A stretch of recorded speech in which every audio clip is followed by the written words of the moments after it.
Welcome back.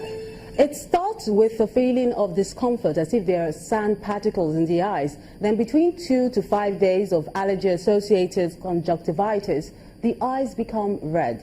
Tonight on our Focus on Health, our correspondent Yomi Otaigwe explains what this is all about and how best to prevent this infection.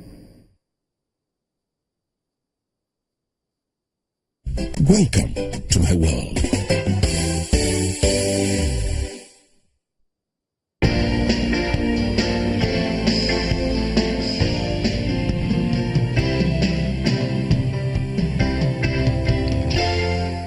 I'm using these sunglasses to fend off sun rays from entering into my eyes. But recently, some people have been using it not just for this purpose, but to further prevent irritation and hide their eyes that have been infected with conjunctivitis, popularly known as Apollo. He's not willing to share his experience, but his eyes say it all. Redness in the inner eyelid, itching, burning sensation, and increased sensitivity to light. These are some of the typical symptoms of conjunctivitis.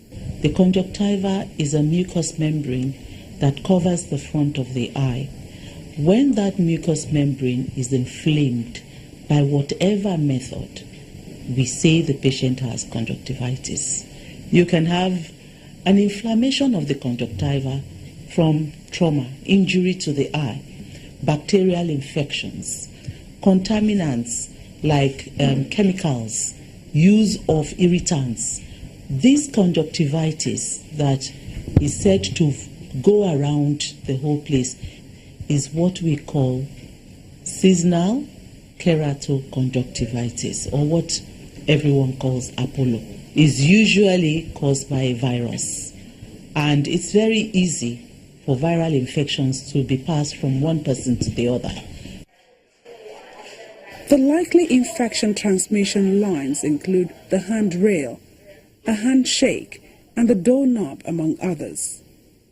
Frequent washing of our hands is very, very important, especially if you have someone with conjunctivitis around us.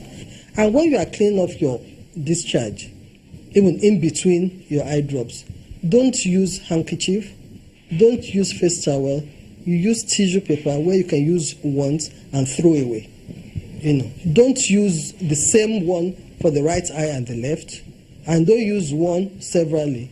Just use once and throw away. Sharing makeups, eye pencils, and things like that should be, not to do that. For a condition that appears common towards the end of the year, some people seem to know the answers to its treatment, but ophthalmologists warn, beware of wrong treatment options. A lot of people have used all sorts of things. The commonest being breast milk. Now, breast milk has sugar. It's got some glucose in it. So if you put breast milk in an infected eye, you are helping the bacteria to multiply because it's got enough nutrients. The other thing people use quite commonly too is urine. Urine is a culture medium. It will help to culture the bacteria and it will multiply. It will also add its own infection. And so by the time the patient comes to the hospital, it's complicated beyond repairs, and there's not much we can do. It is better you see a doctor to be able to separate, okay, this is not acute angle closure. This is just a straightforward conjunctivitis. Okay, this is conjunctivitis, but bacteria, or is it gonococcal, or is it, or is it, okay, it's not even an infective thing, it's just an allergic problem. And I think it's only the experts that can really separate all this. Depending on the type of conjunctivitis, the infection can last between 10 days to 2 weeks, and there's no lifelong immunity after the first infection. Do not forget, if you have or don't have conjunctivitis, be sure to wash your hands frequently with soap and water or hand sanitizer, and avoid touching your eyes. Yomi Otaigo reporting for Channels Television News.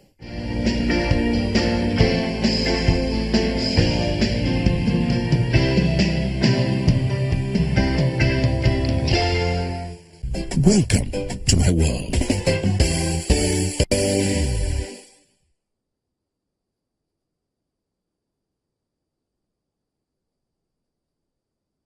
Job creation, aggressive infrastructure development, and proper planning may help to address the challenge of urbanization caused by rural-urban migration. And this is the focus of discussions at the 36th Center for Values in Leadership Colloquium held in Lagos.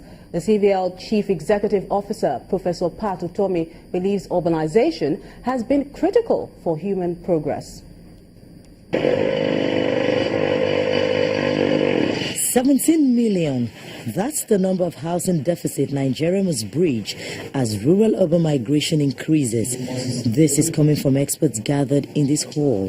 The topic of discussion is citizens living well together, the challenge of urbanization in Nigeria. We have the Ministry of Housing and Urban Development, and we have the Ministry of Agriculture and Rural Development. And so there's going to keep being issues until we're thinking about human settlements wherever they are, whether they are rural, whether they are suburban, whether they are urban, whether they are cities, or whether they are mega cities. The Ogun River Basin was supposed to be there to create an agri sector so that people can leave Lagos and go and work in agri farmland, produce food for people to eat. All the River Basin Authority in Nigeria were supposed to do that. What did they do? They specialize on water. The occasion is the 36th Center for Values in Leadership Leader Without Title Colloquium in honor of Professor Akin Mabonje, who is celebrating his 85th birthday. Among many other dignitaries present is the former president of Nigeria, Chief Olusegun Obasanjo, who lends his voice to the rural-urban migration shift. Whatever we do for planning for rural area, there must be infrastructure. Infrastructure for the rural area is also very, very important. Thirdly, there must be jobs. I don't know how you will bring this job about, but there must be jobs. Because how much may you live until you die?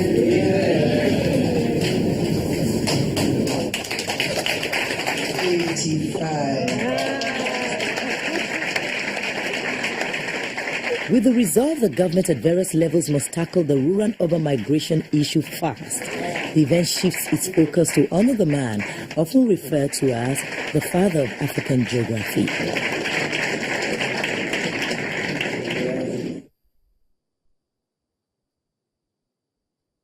And time now for some business news. Here's Millicent Walker.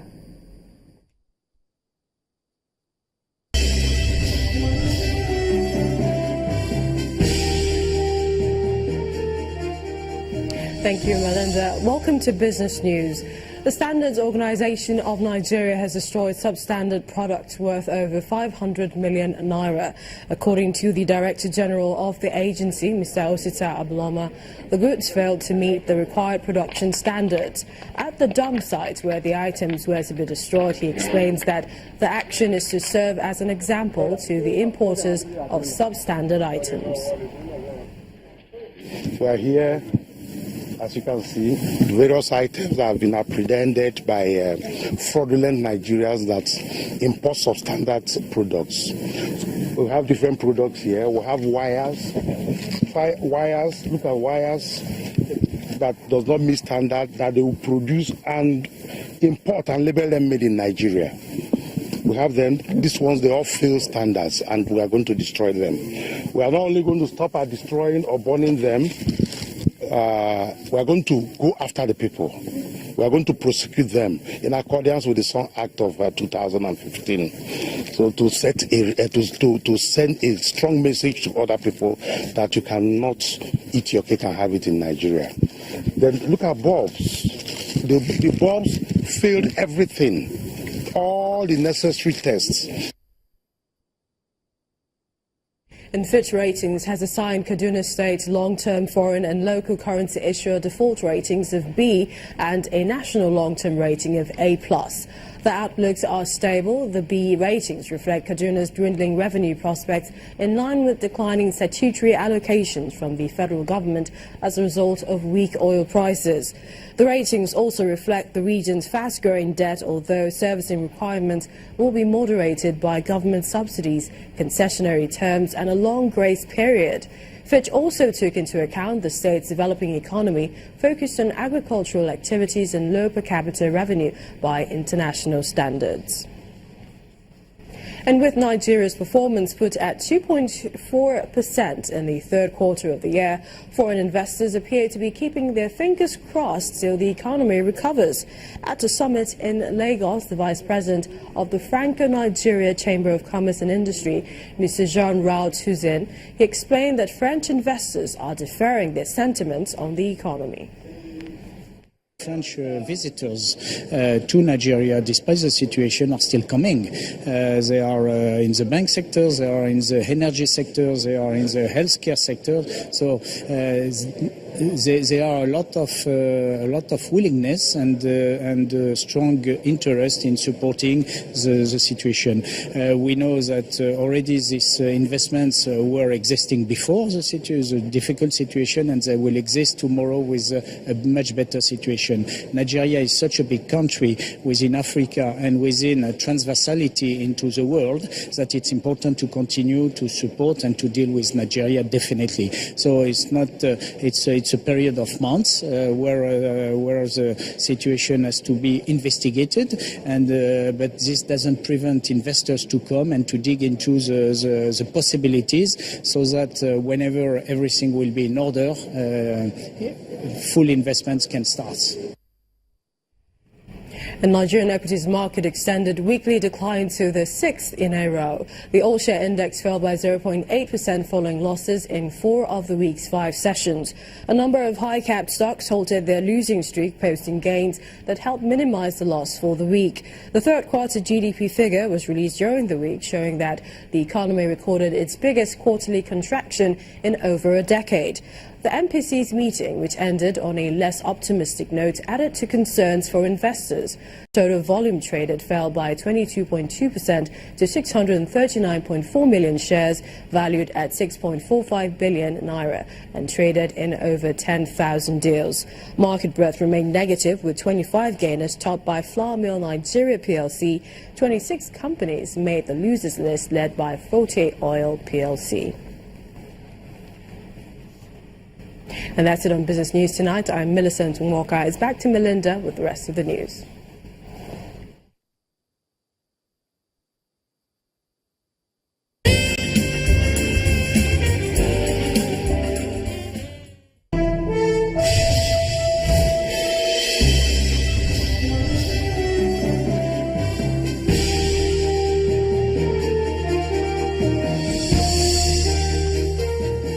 Thanks, Millicent. The chairman, House Committee on Power, Honorable Daniel Asukwo, has identified power supply as a major catalyst in the efforts by government to pull the nation out of the current economic recession. Mr. Asukwo made the assertion at a public power forum held for consumers and the power distribution company in Benin City, the Edo State capital. The House Committee on Power is currently on a tour of distribution companies in a bid to improve power supply in the country. And next on the news at 10, the Super Falcons of Nigeria advanced to the semi-finals of the African Women's Cup of Nations. That's on Sports News. Stay with us.